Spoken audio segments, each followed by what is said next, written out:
அனைவருக்கும் வணக்கம். இந்த 2025ல நவம்பர் மந்த் நம்மளுடைய ராசி மற்றும் நம்முடைய லக்னத்துக்கு எப்படி இருக்கு அப்படிங்கறத இப்ப நம்ம டீடெயிலா கிளியரா பார்க்கலாம். வீடியோவை ஸ்டார்ட் பண்றதுக்கு முன்னாடி நீங்க நம்ம சேனலை சப்ஸ்கிரைப் பண்ணாம இருந்தீங்கன்னா மறக்காம சப்ஸ்கிரைப் பண்ணிக்கோங்க. அப்படியே பக்கத்துல இருக்க பெல் சிம்பிளை கிளிக் பண்ணிக்கோங்க. அப்பதான் நாங்க போற இது போல யூஸ்ஃபுல்லான வீடியோக்கள் உங்களுக்கு உடனுக்குடனே நோட்டிபிகேஷனாக கிடைக்கும். இப்போது 8வது ராசியா வரக்கூடியது விருச்சகம். விருச்சகத்துக்கு இந்த நவம்பர் மந்த் எப்படி இருக்கு அப்படிங்கறத பாக்கிறதுக்கு முன்னாடி நவம்பர் மந்த்ல பிளானட்டரி பொசிஷன்லாம் எப்படி இருக்கு அப்படிங்கறத ஃபர்ஸ்ட் டீடைலா நம்ம பார்த்துடலாம்.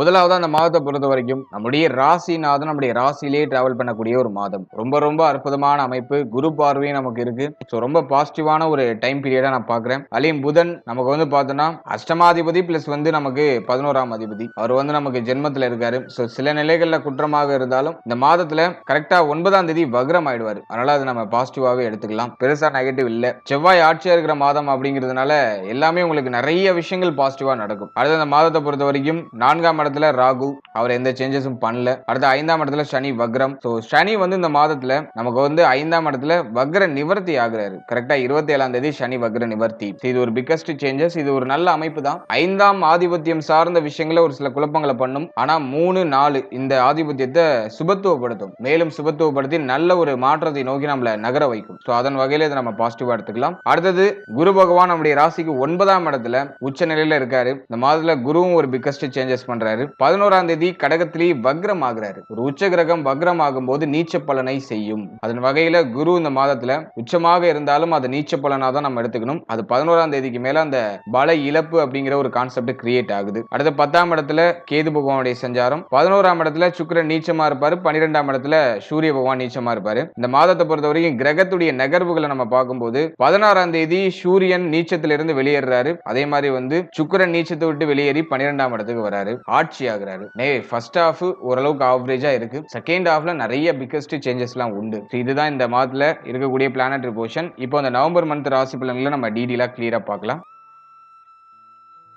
இந்த நவம்பர் மாதத்தை பொறுத்த வரைக்கும் செவ்வாய் ஆட்சியே இருக்கிறதுனால இந்த மாதத்துல ஸ்டார்டிங்ல பெருசா எந்த தடுமாற்றமும் வந்துடாது. செவ்வாய் எந்த சேஞ்சஸுமே பண்ணல. நமக்கு வந்து இந்த மாதம் முழுக்க பார்த்தோம்னாக்கா நமக்கு ஜென்மத்துல தான் டிராவல் பண்றாரு. அதனால இந்த மாதத்தை பொறுத்த வரைக்கும் பெருசா எந்த விஷயத்திலயும் நம்ம தடுமாறாம ஓரளவுக்கு தெளிவா முடிவெடுத்து தெளிவா பிளான் பண்ணி நம்ம பயணத்தை ஓரளவுக்கு சரியா அமைச்சுக்க முடியும். அதுக்கு இந்த மந்த் பாசிட்டிவா இருக்கு. இருப்பினும் 16ஆம் தேதி வரைக்கும் கொஞ்சம் சிரமமா இருக்கிற மாதிரி இருக்கும். பொருளாதாரம், தொழில், உத்தியோகம், பணம் சம்பந்தப்பட்ட விஷயம், உடைய தேவைகள், உடைய செலவு, இது சார்ந்த விஷயங்கள கொஞ்சம் தடுமாற்றங்கள் இருக்கும். ஆனா 16ஆம் தேதிக்கு மேல அது டோட்டலா நிவர்த்தி ஆயிடும். எல்லாத்தையும் ஈஸியா ஹேண்டில் பண்ணி அடுத்த கட்டத்துக்கு வந்துருவீங்க. சோ அதை நான் உங்களுக்கு ஒரு பாசிட்டிவ் ரிசல்ட் கொடுக்குறேன். இந்த மாதத்தை பொறுத்த வரைக்கும் கோபத்தன்மை கொஞ்சம் அதிகமா வரும். எதுக்கெடுத்தாலும் கோபப்படக்கூடிய அந்த உணர்வை அதை வந்து கிரியேட் பண்ணும். ஏன்னா செவ்வாய் ஆட்சி புதனோட காம்பினேஷன், அஷ்டமாதிபதியோட காம்பினேஷன், எதுக்கெடுத்தாலும் கோப உணர்வுகளை கொடுக்கும். மைண்ட் வந்து ஒரு மாதிரி கொஞ்சம் யோசிச்சுக்கிட்டே இருக்கும். ஒரு முடிவை நோக்கி ஏதோ ஒரு விஷயத்த தேடிக்கிட்டே இருக்கும். மைண்ட் யோசிச்சுக்கிட்டே இருக்கும். புதுசா ஏதாச்சும் ட்ரை பண்ணணும்னு ஏதாச்சும் மைண்ட் சொல்லிக்கிட்டே இருக்கும். அப்படி ஒரு விறுவிறுப்பான ஒரு மாதம் இது. கோபத்தை மட்டும் குறைச்சிட்டீங்கன்னா இன்னும் உங்களுக்கு பாசிட்டிவான ரிசல்ட் அதிகமா கிடைக்கும். அடுத்த நாள்ல ராகு, உடைய மன ஆரோக்கியம், தாயார் சம்பந்தப்பட்ட விஷயம், வண்டி வாகனம், வீடு சம்பந்தப்பட்ட விஷயம், நிலபுலங்கள் ஏதாச்சும் வாங்குறீங்கன்னா அதுல நாங்க வந்துட்டு ஏதாச்சும் வில்லங்க இருக்கா, பிரச்சனை இருக்கான்னு கொஞ்சம் கன்சல்டேட் பண்ணி சரியா பார்த்து வாங்கணும். சோ அதுல எல்லாம் நீங்க கொஞ்சம் கேர்ஃபுல்லா இருக்கணும். நிறைய பேர் செகண்ட் ஹேண்ட்ல வண்டி வாங்குறதுலாம் வாய்ப்பு உண்டு. சோ அந்த வண்டியில ஏதாச்சும் பிரச்சனை இருக்கா, இந்த வண்டியை கொடுக்கக்கூடிய ஆள் ஏதாச்சும் பிரச்சனை பண்ணிருக்காங்களா, இந்த வண்டியில ஏதாச்சும் கேஸ் இருக்கா, அதெல்லாம் கொஞ்சம் பார்த்து பை பண்ணிக்கிறது நல்லது. சோ அதெல்லாம் நீங்க கொஞ்சம் செக்கிங்லாம் கொஞ்சம் கரெக்டா பண்ணிக்கணும். அடுத்தது 5ஆம் இடத்துல சனி வக்ரம். இது 27ஆம் தேதி தான் வக்ர நிவர்த்தி ஆகுறாரு. அல்ல இந்த மாதத்தை பொறுத்த வரைக்கும் முதல் 11 நாள் பெருசா பிரச்சனைகள் எதுவும் இருக்காது. குறிப்பா பிள்ளைகள், குழந்தை பாக்கியம், பூர்வீக சொத்து, காதல் உறவு, இதெல்லாம் ஓரளவுக்கு நியூட்ரலா போகும். 11ஆம் தேதி வரைக்கும் பிரச்சனைகள் பெருசா இருக்காது. குரு பார்வையில வேற வந்து 5ஆம் இடம் இருக்கு. அதனால ஓரளவு சுபத்துவ நிலையில தான் இருக்கு. சனியே குருவோட கண்ட்ரோல்ல தான் இருக்காரு. அதனால வந்து இந்த மாதத்தை பொறுத்த வரைக்கும் பிரச்சனைகள் எதுவும் மேஜரா இருக்காது. பிள்ளைகளால மகிழ்ச்சி,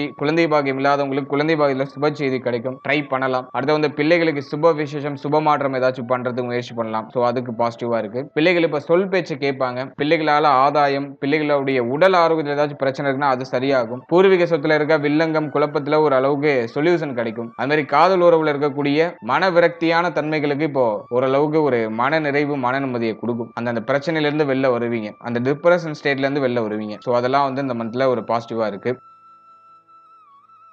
அடுத்தது தொழில் உத்தியோகம் இதெல்லாம் நம்ம அனலைஸ் பண்ணும்போது முதல் 16 நாள் ஃபேவரா இல்ல. 10ல கேது ஆல்ரெடியே வந்து தொழில் உத்தியோகத்துல சுமை அமைப்பு இருக்கு. நிறைய பேர் வந்து பார்த்தோன்னா ஒரு தொழில் உத்தியோகம் ஸ்டேபிளா இல்ல, அடிக்கடி சேஞ்ச் ஆயிட்டே இருக்கு, அல்லது மாற்றம் பண்ணி ஆக வேண்டும் அப்படிங்கிற அந்த ஒரு மனநிலையை கொடுக்குது அப்படிங்கிற கம்ப்ளைண்ட்ல இருப்பாங்க. 10ஆம் அதிபதி இந்த மாதத்துல 12ஆம் இடத்துல நீச்சமா இருக்காரு. ஸோ இந்த மாதத்துல நிறைய பேர் தொழில மாற்றம் பண்ணலாம், உத்தியோகத்தை மாற்றம் பண்ணலாங்கிற ஒரு முடிவுக்கு வருவாங்க. ஸோ அந்த மந்த்ல கொஞ்சம் அதெல்லாம் அவாய்ட் பண்ணிக்கிறது நல்லது. அப்படியே நீங்க மாற்றம் பண்ண போறீங்கன்னா 16ஆம் தேதிக்கு மேல அந்த சேஞ்சஸ் எல்லாம் வச்சுக்கோங்க. இந்த மாதத்துல 16ஆம் தேதி வரைக்கும் இருக்கிறத மூவ் ஆன் பண்ணுங்க, அதுக்கு தான் உங்களுக்கு பாசிட்டிவா இருக்கு. 16ஆம் தேதிக்கு மேல நீங்க ஏதாச்சும் பிளான் பண்றீங்க, ஏதாச்சும் மாற்றம் பண்ணலாம்னு முடிவு எடுக்கிறீங்கன்னா அது உங்களுக்கு பாசிட்டிவா முடியும். ஏன்னா வந்து 2 கிரகங்கள் நீச்சத்துல இருக்கு, அந்த நீச்ச தன்மை விலகட்டும். விலகினதுக்கு அப்புறம் நீங்க எடுக்கிற முடிவு தெளிவாக இருக்கும். அது வரைக்கும் தொழில் உத்தியோகம் இது சம்பந்தமான விஷயங்கள ஹை ரிஸ்க் எடுக்க வேண்டாம். அதே மாதிரி தொழில்ல மேலும் மேலும் இந்த மாதத்துல இன்வெஸ்ட்மெண்ட் பண்ண வேண்டாம். முதல் 16 நாள் அதுக்கு ஃபேவரா இல்ல, அதனால கொஞ்சம் பொறுமை காக்குறது ரொம்ப நல்லது. அடுத்த திருமண முயற்சி, திருமண வாழ்க்கை. சோ இதெல்லாம் பொறுத்த வரைக்கும் சுக்கிரன் நீச்ச தன்மையில இருக்காரு, 7ஆம் அதிபதி நீச்சத்துல இருக்காரு. முதல் 16 நாள் வாழ்க்கை துணையுடைய உடல் ஆரோக்கியம், மன ஆரோக்கியம், வாழ்க்கை துணையுடைய உறவு நிலை இதெல்லாம் கொஞ்சம் கேர்ஃபுல்லா இருக்கணும். வாழ்க்கை துணை மேல அதிகமான கோப உணர்வுகள் வரதுக்கெல்லாம் வாய்ப்பு இருக்கு. சோ அதுல நீங்க கொஞ்சம் கண்ட்ரோலா இருக்கிறது நல்லது. செகண்ட் ஹாஃப் உங்களுக்கு நல்லா இருக்கும். 16ஆம் தேதிக்கு மேல வாழ்க்கை துணை சார்ந்த வகையில இருந்த குழப்பம், குளறுபடி பிரச்சனை, வாழ்க்கை துணை உடல் ஆரோக்கியத்தில் இருந்த பிரச்சனை, வாழ்க்கை துணையோட ஏற்பட்ட கருத்து போராட்டங்கள் எல்லாம் டோட்டலா சரியாகும். ஆனா ஃபர்ஸ்ட் ஹாஃப் அவ்வளவா ஃபேவரா இல்ல. திருமண முயற்சிகளை பொறுத்த வரைக்கும் திருமண முயற்சிகளை பண்ணலாம், ஆனா 16ஆம் தேதிக்கு மேல தான் ரிசல்ட் கிடைக்கும். இப்போ ட்ரை பண்றது கொஞ்சம் ஒரு மாதிரி தடங்கல் படுற மாதிரி இருக்கும், தள்ளி போற மாதிரி இருக்கும். ஆனா 16ஆம் தேதிக்கு மேல ஓரளவுக்கு பாசிட்டிவ் ரிசல்ட் நீங்க எதிர்பார்க்கலாம். அடுத்த ஸ்டூடெண்ட்ஸ், மாணவ மாணவிகளை பொறுத்த வரைக்கும் முதல் 16 நாள் ஏதோ ஒரு மாதிரி கொஞ்சம் பிரஷரா, ஒரு தெளிவான முடிவெடுக்க முடியாம ஏதோ ஒரு மாதிரி பிரஷரா நகர்த்துற மாதிரி இருக்கும். செவ்வாய் ஆட்சியா இருக்கிறனால மேனேஜ் பண்ணிடுவீங்க. ஏன்னா ராசிநாதன் வளர்த்துட்டாலே போதும், எவ்வளவு பிரச்சனை குழப்பம் வந்தாலும் அதை மேனேஜ் பண்றதுக்கான ஒரு கேப்பபிலிட்டி கிரியேட் ஆயிடும். அல்ல இந்த மாதிரி மேனேஜ் பண்ணுவீங்க. ஆனா முதல் 16 நாள் கொஞ்சம் டஃபா இருக்கும் ஸ்டூடெண்ட்ஸுக்கு. செகண்ட் ஹாஃப்ல சூரியன் டிரான்சிட், அப்புறம் வந்து சுக்கிரனுடைய பயிற்சிக்கு பிறகு எல்லாமே உங்களுக்கு பாசிட்டிவா நடக்க ஆரம்பிக்கும். அதுலயும் வந்து ராகு பகவான் குருவுடைய பார்வை இழந்து இருக்கிறதுனால கல்வி, படிப்பு இது சார்ந்த விஷயங்கள்ல ஒரு மாதிரி தொய்வு நிலை இருக்கும். நிறைய பேருக்கு படிக்கிறதுக்கு இன்ட்ரெஸ்ட் இருக்காது. ஏதோ கடமைக்கு படிக்கிறோம், இதை முடிச்சே ஆகணும் அப்படிங்கிற ஒரு கட்டாயத்தின் பேர்ல படிச்சுட்டு இருப்பாங்க. நிறைய பேருக்கு படிக்கிறதுக்கே இன்ட்ரெஸ்ட் இருக்காது. இல்ல படிப்பு சம்பந்தமான விஷயங்கள்ல கொஞ்சம் எக்ஸ்ட்ரா கேர் எடுத்துக்கணும். கவனச்சிதறல்கள்லாம் குறைச்சு நீங்க படிப்புல கவனம் செலுத்தும் போது உங்களுக்கு ஒரு சிறப்பான ஒரு வளர்ச்சி உண்டு. முதல் 16 நாள் டஃபா இருக்கும். 16ஆம் தேதிக்கு மேல எல்லாமே நியூட்ரல் ஆயிடும்.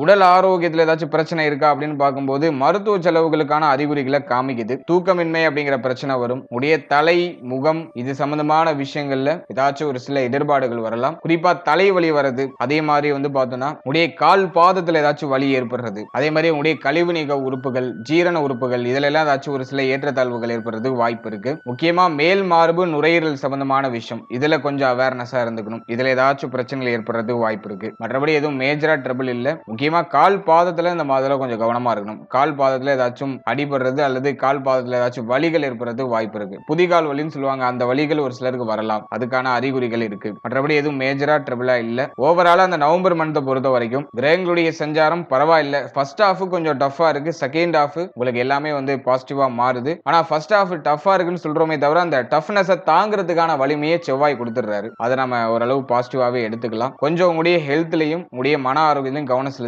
மற்ற விஷயம்லாம் உங்களுக்கு எப்படியும் பாசிட்டிவா வந்துடும். செவ்வாய் வந்து ஒரு போர் கிரகம். செவ்வாயுடைய ராசியில பிறந்தவங்க நீங்க எப்போதுமே வந்து ஒரு ஒரு டாஸ்க் இருந்தாதான் உங்களுக்கு அது வந்து அது கொஞ்சம் உங்களுக்கு இன்ட்ரெஸ்டிங்காவே போகும். டாஸ்கே இல்லைன்னா நீங்க ரொம்ப சோர்ந்துடுவீங்க, ரொம்ப லேசியா ஃபீல் பண்ணுவீங்க. ஏதாச்சும் ஒரு நெருக்கடி இருக்கணும், அப்பதான் உங்களுக்கு இயங்குறதுக்கே ஆசையா இருக்கும். அந்த நெருக்கடியை கொடுக்குது. இப்ப நீங்க இயங்கணும். முயற்சி ஸ்தானம் ஆக்டிவ்ல இருக்கு. நீங்க முயற்சி பண்றது பாசிட்டிவான ரிசல்ட் கொடுக்கும். ஆனா அது 16ஆம் தேதிக்கு மேல அந்த ரிசல்ட்டுகள் கிடைக்கும். இல்ல புதுசா ட்ரை பண்ணுங்க. அதுல வந்து நல்ல செய்திகள், நல்ல மாற்றங்கள் உண்டு. 16ஆம் தேதிக்கு மேல பிக்கஸ்ட் சேஞ்சஸ் எதா இருந்தாலும் வச்சுக்கோங்க. அது வரைக்கும் ரிஸ்க் எடுக்க வேண்டாம். வாழ்த்துக்கள்.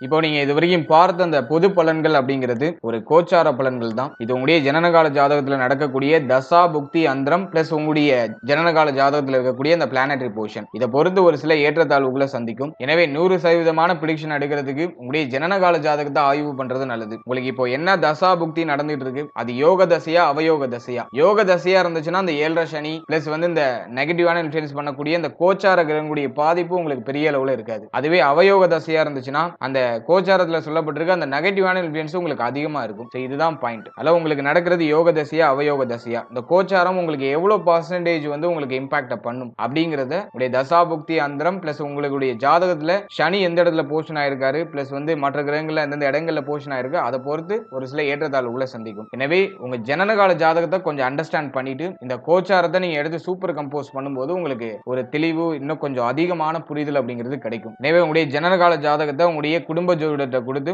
ஒரு வாட்டி ரீட் பண்ணிட்டு கோச்சாரத்தை நீங்க எடுத்து சூப்பர் கம்போஸ் பண்ணுங்க. அது இன்னும் உங்களுக்கு வந்து தெளிவான ஒரு மனநிலையை கொடுக்கும். மேலும் நம்முடைய சேனல்ல இதுக்கு முன்னாடி ஒரு லக்னம் ஒரு ராசி ஒரு நட்சத்திரம் இது எல்லாத்துக்கும் ஜெனரல் பிரெடிக்ஷன் அப்படிங்கிற ஒரு செக்மெண்ட்ல வாழ்க்கை பலனை நம்ம டீடைலா எக்ஸ்பிளைன் பண்ணி ரிலீஸ் பண்ணிருக்கோம். அந்த பதிவுலாம் நீங்க பார்க்காம இருந்தீங்கன்னா மறக்காம செக் பண்ணி பாருங்க. அதை பார்க்கும்போது உங்களை பற்றிய உங்களுடைய வாழ்க்கை பற்றிய ஒரு தெளிவு ஒரு புரிதல் உங்களுக்கு கிடைக்கும். மேலும் நம்மளுடைய சேனல்ல கோச்சார பொது பலன்கள்லாம் டீடைலா எக்ஸ்பிளைன் பண்ணி ரிலீஸ் பண்ணிட்டு வரோம். குரு பயிற்சி, சனி பயிற்சி, ராகு கேது பயிற்சி, அப்கமிங்ல இருக்கக்கூடிய இந்த குரு வக்ர பயிற்சி பிளஸ் வந்து சனி வக்ர நிவர்த்தி பலன் இதெல்லாம் அப்கமிங்ல நம்ம ப்ரிப்பேர் பண்ணிட்டு இருக்கோம். அதெல்லாம் உங்களுக்கு அடுத்தடுத்து ரிலீஸ் ஆகும். எனவே அந்த பதிவுகள்லாம் உங்களுக்கு வந்து சேரணும்னு ஆசைப்பட்டீங்கன்னா இந்த சேனலை மறக்காம சப்ஸ்கிரைப் பண்ணிக்கோங்க. மேலும் இந்த பதிவு பற்றிய ஃபீட்பேக்லாம் என்ன அப்படிங்கறத கமெண்ட் செக்ஷன்ல சொல்லுங்க. அடுத்தது உங்களுக்கு என்னென்ன காம்பினேஷன்ஸ்ல வீடியோஸ் கொடுக்க முடியும் அப்படிங்கறத நாங்களும் இன்னும் ரிசர்ச் பண்ணி ஒரு பெஸ்டான சர்வீஸ் உங்களுக்கு கொடுக்கறது நாங்க ட்ரை பண்றோம். And finally very limited time, so be cool, stay happy, stay healthy and enjoy. வாழ்த்துக்கள். நன்றி.